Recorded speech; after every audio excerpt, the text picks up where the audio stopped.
What's up, guys? My name is Chris, and this here's Witcher 3, and I am having a ball. And I'm playing this game, and it's been amazing, and I'm gonna go check out some stuff on this map. Because that's what we do. Ooh, guarded treasure. It's guarded by a particularly powerful monster. Guards a valuable cache here. Let's send a little marker over there. Hey, whoa, almost fell. I'm telling you, that's like a death drop right there. In most games, you would survive that. In this game, like, they tried really to go with realistic death on falls. Like, you can't fall very far. You get hurt pretty bad. Geralt gets a little bit of an advantage, I guess, since he's a Witcher, but, man, you can't go anywhere. Who are these guys? Are they spying on themselves? Like, I don't get what they're... Or maybe they're just, like, architects. Because this is Nilfgaard. It looks like Nilfgaard. Yeah, okay, I see on that tent back there. That's their insignia. So if you see the sun, they're definitely Solaire's boys over here. They praise the sun. No, that's the Nilfgaard symbol. If you see like the fleur de lis, I believe that is Temeria. So that's an easy way to kind of distinguish them. Plus they're wearing black armor. So black armor is why they're called the Black Ones, why they have their nickname. So if you see that, that's another clue, but that's not necessarily the only clue. Look for the insignia. That will help it out also. But let's go check out this cache of goodies guarded by some powerful monster. What kind of monster, I wonder? I wonder if it's going to be like... Wolves? Is it going to be wolves? Looks like... Oh, yeah, wolf. What the hell? You're just like rolling around having fun. come destroy... Why are they even guarding this? Like, what? Why would monsters guard barrels? I don't get that. I'm going to punch them to death. Let's see how well this goes. I'm going to just keep punching. Just because I put up my sword and I effed that up. That one wolf looks different, though. Alright, this ain't working well, guys. I'm going to bust out the sword. Sorry. I was gonna brawl him to death, but... You know, oh, it's a warg. Oh, I bet the powerful monster is the warg. Even though, technically, probably not, like, that powerful. Different, though, at least. It's not a wolf. That's the powerful monster. And this way it looks different.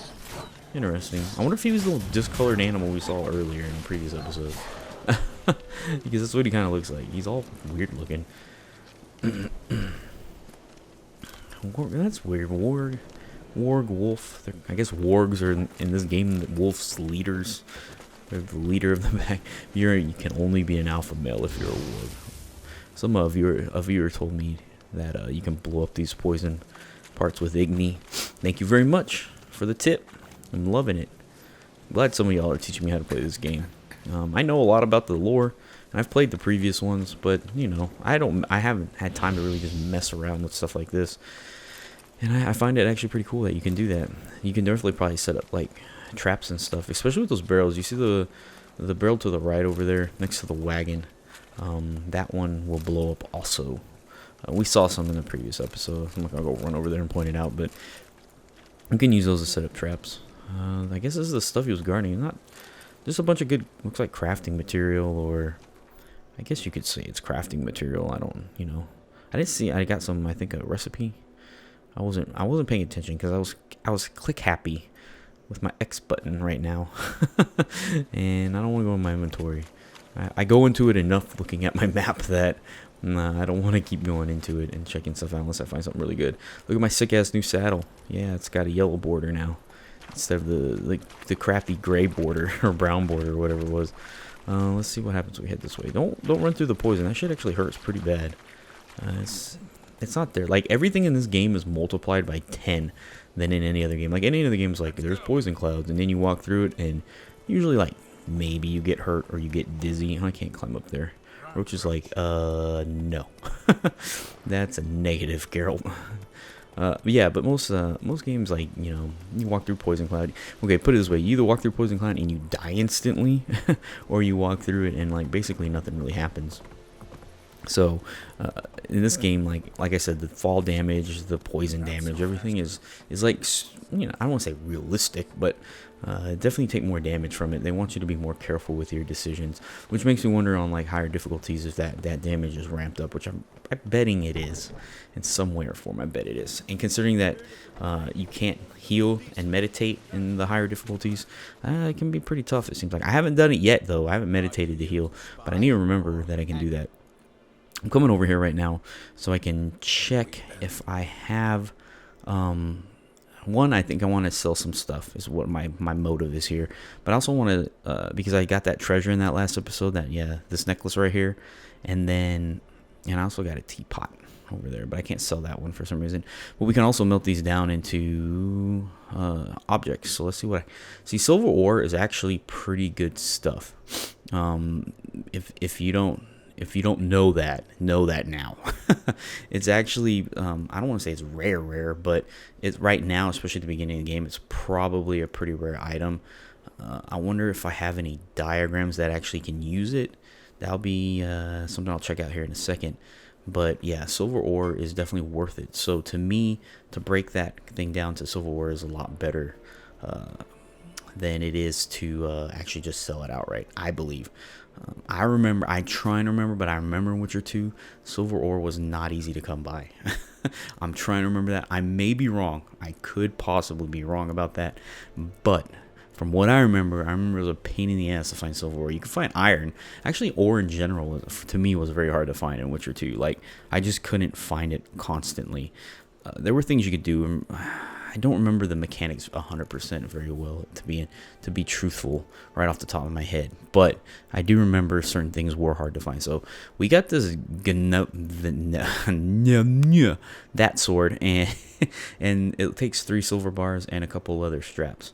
So there you go, right there. And this thing's definitely not usable right now because the required level is 13. Damn it! And I was like, yes, awesome. Look at this damage on this sword. So definitely when we hit around level 13. Hopefully it's actually still a powerful weapon and it's not being outdated by anything around that time. But definitely remember that for when I hit that level, which seems like it's going to be quite some time before I get to that point. So I haven't even hit level 3 yet, I'm guessing. Yeah, I'm only level 2. I barely hit level 2. What's weird is like that experience bar, while I sell some of this stuff, that experience bar, like literally I went to level 2 and it like jumped. And then it hovers right before 1000. It did that for level 1 too. Level 1, like that experience bar, like jumped all the way to the end, and then all of a sudden it was like just hovering there. Like, nah, I ain't gonna let you level yet. I don't know. Maybe that's just a perception thing. I think that might be true because every time you get closer to something, the longer it takes to finish it. Work is a good example of that. So I made 1 silver bar right there, just so I could have it. I only need 2 more and then I can make that sword. I don't know if I might as well make it when I get the chance, but I'm also wary. Like I said, ore isn't super easy to come by. If you look at the merchant right there, I believe that is not silver ore. That's probably more than anything iron. Let's see. Let's go look at it. Yep, iron ignet. So as you notice, there's steel right there. Man, they don't look similar, but the color isn't that much different either. So it's something definitely you want to hover over. I think last episode I was like, they're very, very good about, and it's true with flowers, but it's not necessarily true with the materials such as iron and stuff like that you really don't get to see. I just kind of want to unload all that, and I think we're gonna hit up this Griffin thing.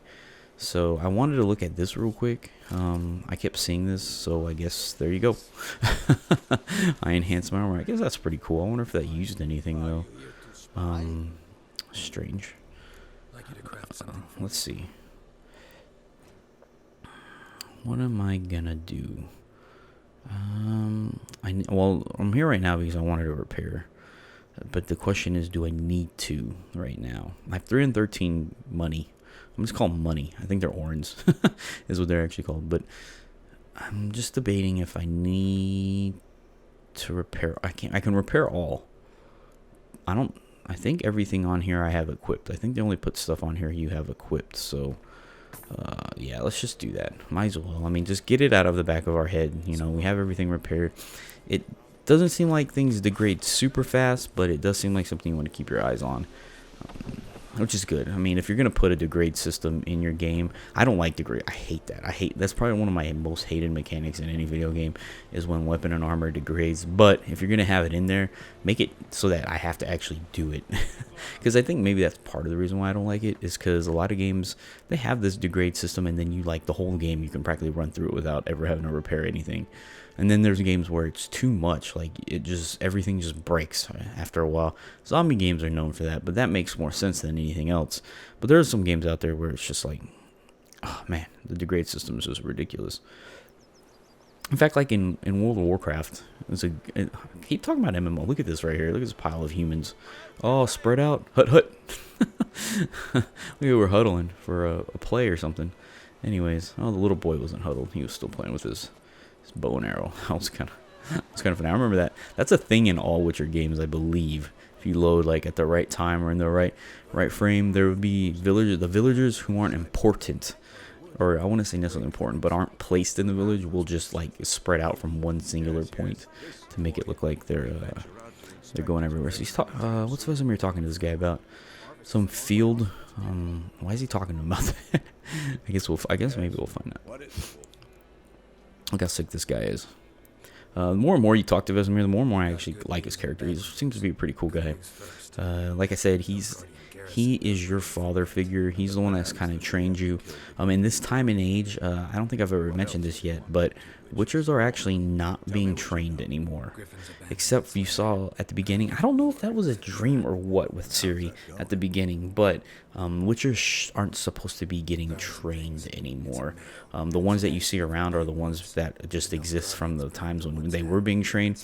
And remember, they have long lifespans, so Witcher, like Geralt's probably like 100, Vesemir's probably like 300 years old or some shit like that. You can make up, I don't know their exact age, but I know Vesemir is a couple centuries year old, I guess.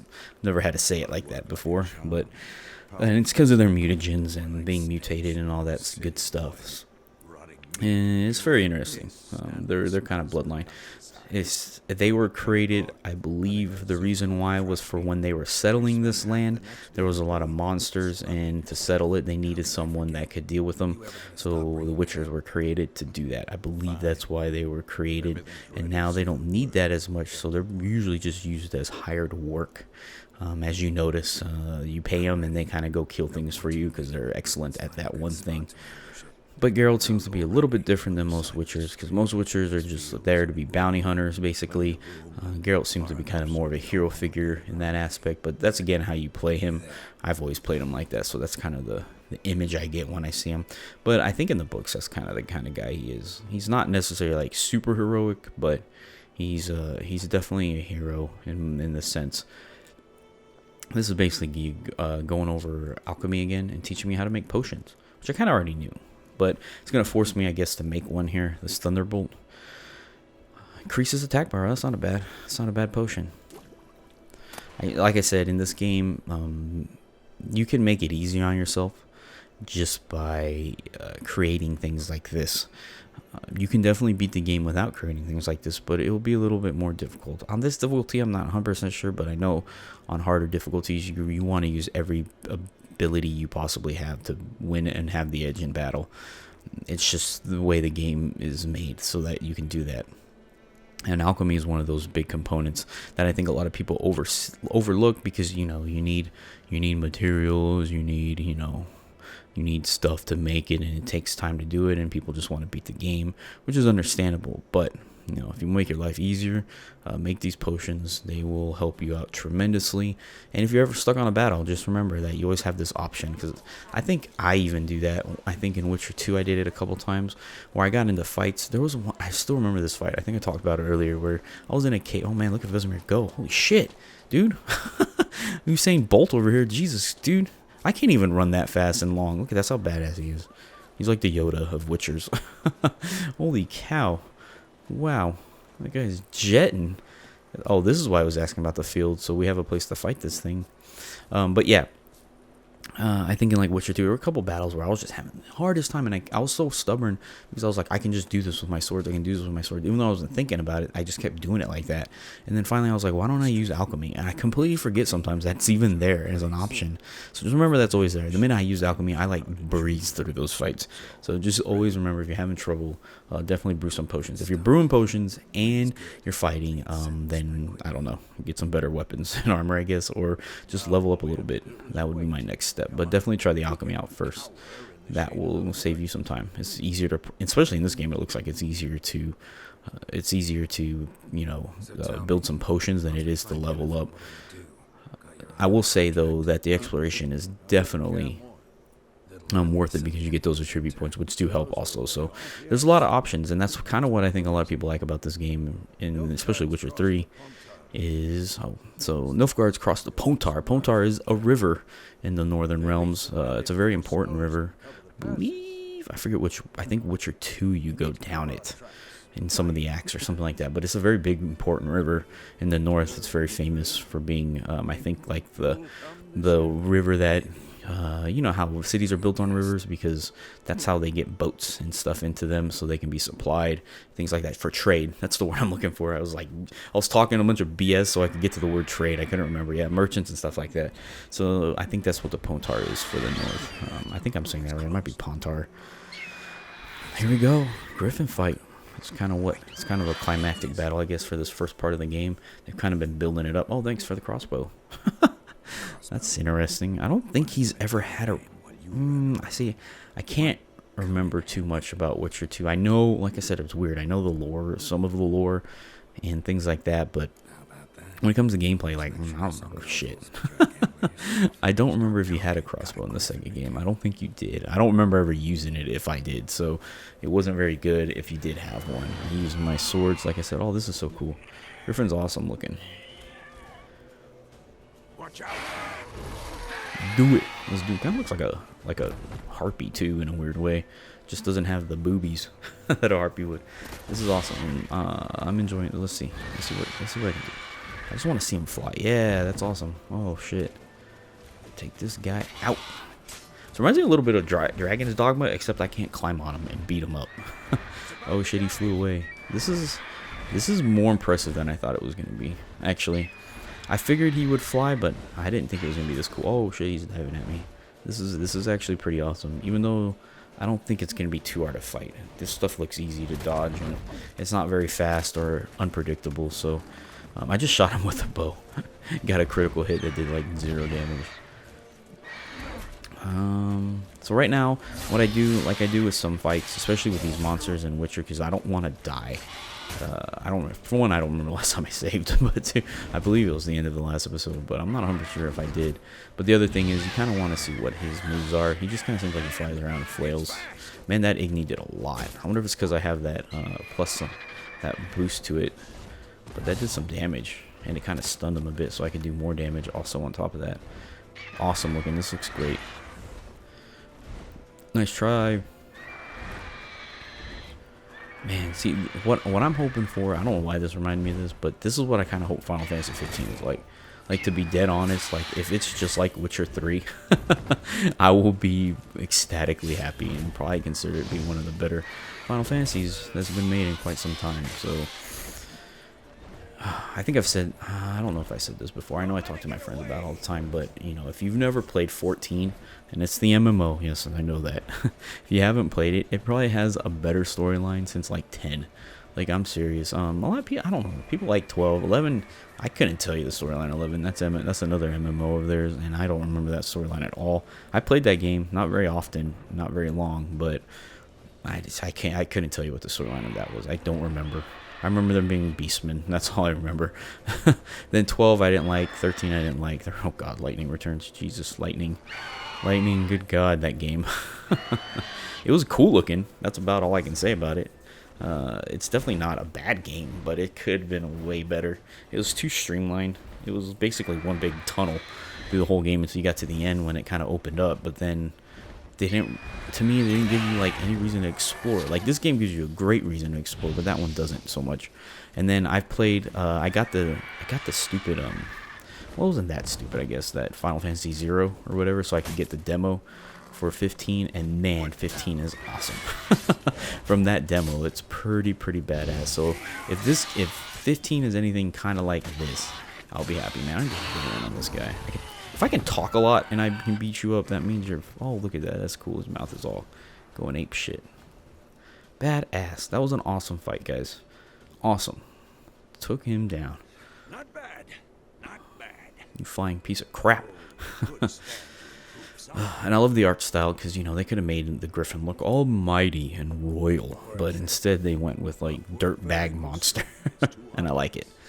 You know, it kind of gives the idea that, you know, like, for instance, like, think think like Alice in Wonderland. I know this was very random. I just said that, but think that, and then think about what the real book is like versus what the Disney movie is like. That's kind of what everybody considers the Griffin like the Disney movie, but the real actual book is just way crazier and darker than anyone can imagine. So I just kind of like that kind of aspect of it. I'm gonna cut your head off. Oh, this is gruesome. Oh, are they gonna show that? That's a. Okay, no, they're not. I was about to say. I was like, dang, they didn't have to do that. Oh, do I have his head on? Yeah, look at his head's on my horse. I wonder if I have him equipped as my trophy. Let's see. Let's see real quick before I head out. But this is going to be the end of the episode, guys. Just a quick episode on this one. Take out the Griffin. Next episode, I'm going to do some more exploring and then kind of figure out what I need to do. And I definitely did equip it as a trophy automatically. Awesome, guys. Please like, comment, and subscribe. Thank you very much, everybody. I will see y'all next time. And as always, peace out.